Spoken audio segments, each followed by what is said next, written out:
Students, तो data frame का basics शायद आपको क्लियर हो गया होगा। तो अब हम तीन जो हमने एक वो पढ़ा था कि तीन प्रोबेबिलिटीज हैं या तीन मेथड्स हैं जिससे हमको डेटा मिल सकता है। तो वन बाय वन वो तीनों डिस्कस कर लेते हैं। तो सबसे पहला वो केस बनता है कि जब आपको जो डेटा है वो in the form of dictionary दिया है। ये गिवन रहेगा क्वेश्चन पेपर में कि ये क्वेश्चन जब पढ़ेंगे तो ये थोड़ा सा ध्यान से देखिएगा। उसमें ये लिखा होगा कि data is given in the form of dictionary, है ना। तो यहाँ सबसे पहली लाइन पे देखो, इंपोर्ट पांडास एज पीडी। सबसे इंपॉर्टेंट चीज, इंपॉर्टेंट लाइन है कि ये पांडास लाइब्रेरी का यूज हम करते हैं। अब यहाँ पर जो DICT डिक्ट है, ये डिक्शनरी का नाम मैंने डिक्ट रख लिया। ये हो सकता है कि आप कुछ और भी रख लेंगे, तो कोई इसमें बहुत बड़ा इशू नहीं है। ठीक है, तो ये भी नहीं है कि ये कहीं का कीवर्ड है या कुछ डिक्शनरी है तो डिक्ट नाम ही इसका रख सकते हैं, ऐसा कोई रूल नहीं है। ठीक, तो ये DICT डिक्ट को याद नहीं कर लीजिएगा, ये कुछ भी हो सकता है। तो यहाँ पर प्रेजेंट में हमारे पास एक डिक्शनरी मैंने बनाया, और यहाँ पर देखो की जो है KEY की बात कर रहा हूँ, वहां पर DPS एक फर्स्ट की है। जब मैं इसकी वैल्यू को खोजने गया तो मेरे को वैल्यू मतलब मल्टीपल वैल्यूज मिल गई इन द फॉर्म ऑफ क्या, लिस्ट। सेकंड की जो मेरी है वो है KPS, और उसके भी मेरे को मल्टीपल वैल्यूज मिल गए in the form of list. और थर्ड जो है MGM, वो भी मेरे को मल्टीपल वैल्यूज मिल गए। मतलब ये बेसिक रूल या कंसेप्ट ऐसा रहेगा कि की मेरे पास दिया है और उसकी मल्टीपल वैल्यूज हो सकती हैं। तो जब मल्टीपल वैल्यूज की मैं बात करूंगा तो आप कुछ करने की जरूरत नहीं है। आप जो वैल्यूज है वो उसको आप की के सॉरी लिस्ट के फॉर्म पे आप उसको रखेंगे तो ये आपका पर्पस सॉल्व हो जाएगा। ओके, अब इंपॉर्टेंट लॉजिक ये है कि जब भी आपके पास डेटा जो है वो डिक्शनरी के फॉर्म पे दिया हुआ है, तो जो कीज होती हैं आपके डिक्शनरी के, for example DPS, KPS and MGM, वो आपके डेटा फ्रेम के कॉलम्स बन जाते हैं। और जो वैल्यूज होती हैं वो क्या बन जाता है, उस पर्टिकुलर कॉलम के आपके वो बन जाएंगे क्या, डेटा। ठीक है, तो डिक्शनरी हमारे पास है। अब इस डिक्शनरी के जो वैल्यूज या जो डेटा है इसको पकड़कर हमको डेटा फ्रेम बनाना है। तो नेक्स्ट लाइन इंपॉर्टेंट है, ये उसका जो सिंटेक्स है ये देखिएगा। पीडी डीएफ मेरा डेटा फ्रेम का नाम है। ये कुछ भी हो सकता है। अगर क्वेश्चन पेपर में कोई स्पेसिफिक नाम मेंशन किया है कि you have to create a data frame CBSE और Bhilai, so accordingly you have to name your data frame, right. तो एट प्रेजेंट हमने यहाँ पर एक डेटा फ्रेम बनाना है, इसलिए हमने एक डमी नाम रख लिया DF is equal to PD dot data frame. जब हम सीरीज बनाते थे तो PD डॉट सीरीज लिखते थे, क्योंकि यहाँ पर डेटा फ्रेम बना रहे हैं तो PD डॉट डेटा फ्रेम। बहुत ध्यान देने की बात है, डेटा फ्रेम का D और फ्रेम का F दोनों कैपिटल लेटर पे ही होगा।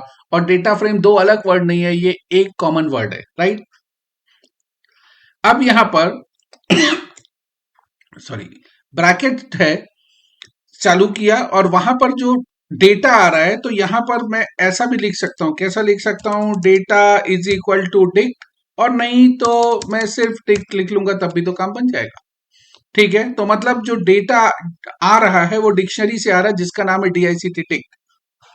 एक चीज बहुत क्लियर है कि अगर मेरे को डेट कॉलम मिल गया रूल के हिसाब से कि जो की होती है डिक्शनरी की वो कॉलम बन जाएंगी, जो वैल्यूज है वो डेटा बन जाएगा, तो मेरे को एक चीज अभी भी मिसिंग है, वो है क्या, मेरा इंडेक्स। तो जैसा कि मिसिंग है तो मिसिंग तो कुछ होता नहीं है, बाय डिफॉल्ट वो 0 1 2 3 4 ले लेगा। पर अगर मैं अपनी मर्जी से, जैसे सीरीज में इंडेक्स में अपनी मर्जी से वैल्यू दे सकता था, तो यहां पर भी वो काम मैं कर सकता हूं। तो फॉर एग्जांपल यहां पर देखो, index is equal to square bracket में मैंने ABC लिखा। डी क्यों नहीं लिखा, डी इसलिए नहीं लिखा क्योंकि मेरे पास जो डेटा है वो सिर्फ देखो, हर की के सिर्फ तीन ही वैल्यूज हैं, 50 60 70, 60 90 80, 7 75 90। मतलब ऑल टुगेदर जो रोज जनरेट होंगी वो तो तीन रो ही होंगी ना। तो इसीलिए हर रो के लिए एक इंडेक्स। क्लियर है। उसके बाद मैंने प्रिंट कर दिया डेटा फ्रेम, राइट। तो जब मैं DF नाम के डेटा फ्रेम को प्रिंट करूंगा तो इसका जब एग्जीक्यूशन के बाद जो आउटपुट मिलेगा वो कुछ ऐसा मिलेगा।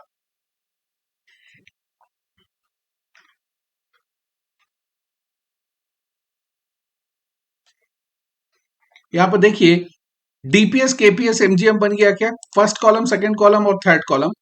डीपीएस की ये वैल्यूज 50, 60, 70, केपीएस की ये वैल्यूज 60, 90, 80, एमजीएम की वैल्यू 7, 75 और 90।